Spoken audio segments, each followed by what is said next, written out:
even a recurrent laryngeal nerve section, have very good voices for long periods of time. Well, you see, I question that, whether it's a long period of time. I have a case right now who had the botulinum substance, and this was done a few years ago. The first 3 months, the voice was excellent. Then she tried the second shot because the botulinum wears off. Right. And with the second shot, she lost her voice, and she had 2 years of speech therapy, not direct voice rehabilitation, and she still didn't get her voice. She's come back to me. I worked with her in 1982, and within a period of 4 months, by direct voice rehabilitation, got her out of spastic dysphonia. She had a recurrence because of psychological stress and pressure.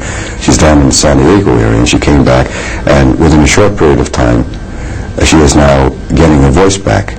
Incidentally, I believe we've sent her to you for the study. But the interesting aspect is the botulinum works for a short period of time, and it was originally based on a 9-month period.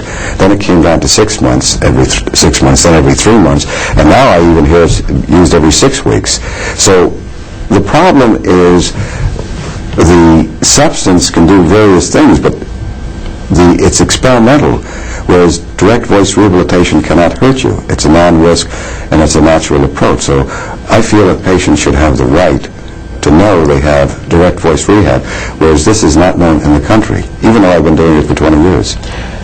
Well, experimental is a very broad word, and it's hard to really put your finger on what you mean by that. But clearly the toxin has been used for over 10 years on essential blepharospasm, and has been used for over 3 years on treatment of spastic dysphonia, with really a very low incidence of side effects. And I think it's a safe medicine, and I think it's effective. And patients that come to see us at UCLA are informed that they have a number of different choices which they can try. And a lot of them choose nothing, let's face it. Some patients figure it's better than going through voice therapy with botulinum toxin or surgery. I'll just live with this problem. And there are a lot of worse things that can happen to you than a weird-sounding voice in some respects. And that's fine, too, if they want to do that. Yes. All I say is give them the option. But let them know that direct voice rehab is there, and it's not speech therapy, it's not voice rehab, it's direct voice rehab. But I would still dispute that fact that botulinum is tested, because it's only had 3 years of real use. It's been used elsewhere, but its effect is not known cumulatively, and its long-term effects have really not been decided. And I find that in reading the literature, nobody knows the answer. So it could have a very negative downside, and you're taking chances. The question is, are you aware of the possible downside effect of these substances? Well, really, the toxin itself shouldn't really have a cumulative effect. I mean, it lasts for a specific length of time, and then it's entirely removed from the body. That's true, but it's repetitive. Right, it's repetitive, and it may have a long-term effect on the neuromuscular end plates. That's what I'm talking about. And nobody really knows that. No, but by the same token, we were treating it previous to this with section of the nerve, and that has a permanent effect on the neuromuscular end plates. That's failing. That was the rage for about 15 to 20 years. It's my opinion that the toxin really gives the patients the option of deciding whether or not they want some more definitive therapy. In other words, you can give them the toxin and they can experience what it's like to have loss of function in their larynx and see what their voice sounds like. And based upon that, they can decide if they want something more definitive. Yeah, I have seen some of the after effects of the botulinum shot. Whereas one patient said if he only had his voice back as he had it before the botulinum, it's said of surgery as well by some patients. But that leaves a wide gap. Does it really have an effect? The people who are using the botulinum are basing it on this rationale. When you use that procedure, the efficient or normal voice will come back in and of itself. That's the theoretical base. And I don't understand that, because the voice is impaired and the individual doesn't know how to use the voice. So how can the voice come back to its natural efficient quality if they're impairing it? Well, that gets into a fairly technical issue, and whether it's germane to our discussion today or not, I'm not sure, but let me just say that when we expire with a certain force. Our chest expires with a certain force, And usually we close our larynx to the point where the forces are just balanced, and so the force of our expiration balances the force of closure of our vocal folds, and that puts the vocal folds into vibration, and sound is modulated.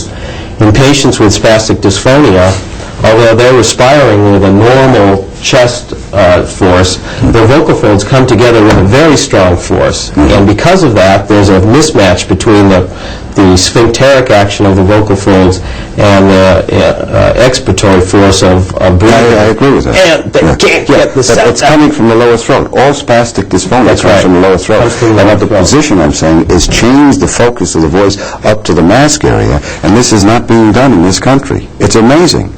And people who have recovered from spastic dysphonia, patients who were at Cedars-Sinai recently, where I was just presenting patients, and I presented in 1982, and Henry Rubin was of the UCLA Medical Center, said at that meeting, I'm the only one who's successful with spastic dysphonia. And he wondered why, and I said, I do direct voice rehabilitation. The sphincteric is here, and they have to put the voice up there, and they're misusing the voice. I'm saying spastic dysphonia is the misused voice, and it's due to psychological and emotional pressures as well. And it is not a neurological problem. That is the divergent views that we're having, which is interesting. Well, there's a very fine line between a psychological problem and a neurological problem, because they're both mediated by the same structure, namely the central nervous system, the brain. And you can't separate stress and psychological problems entirely from neurological problems. They both intertwine with one another. And it's conceivable that working with them with direct voice rehabilitation, moving the focus of their voice up, certainly might affect them in a positive manner, so to allow them to close their larynx with less force. Yes, it does. What I'm saying is that there are patients that, despite the fact of dealing with their stress, dealing with their psychological anxiety, changing the focus, they still may not have a very successful result. Conversely, there are patients that, despite giving them the toxin, despite giving them surgical correction, may not have a very good result. I would argue with that position. I would agree with it. But I'm saying that patients don't know that they're misusing the voice and think it's some outside force. I'm saying it's not an outside force, and it is basically the focus of voice being from down here. I would agree with your assessment. It's always down there. It is, and you can't use the word never always. You're told that. In this case, it is always in the lower throat. The squeeze is always in the lower throat. Right, I'll agree with that. Sure. And the breathing is often misused. It is reverse breathing. It is lack of breathing. They don't have any midsection support. The normal person, you or I, and you do too, has midsection air support.